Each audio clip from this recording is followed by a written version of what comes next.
আমার একটা বিরাট দায়িত্ব, তোমার একটা বিরাট দায়িত্ব। আমারও একটা বিরাট দায়িত্ব, তোমাদেরও একটা বিরাট দায়িত্ব।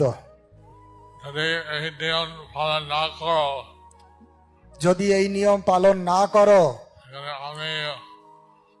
আমি দায় থাকবো কৃষ্ণের সামনে। কিন্তু আমি তার জন্য দায়ী থাকবো কৃষ্ণের সামনে।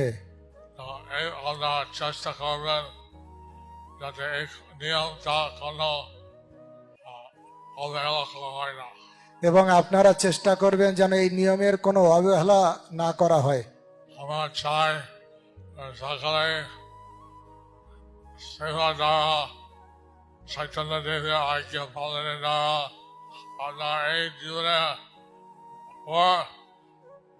দাম ফিরে যাবে। আমরা চাই যে আপনারা চৈতন্যদেবের আদেশ পালনের দ্বারা, সেবার দ্বারা এই জীবনেরই আপনারা ভগবত ধামে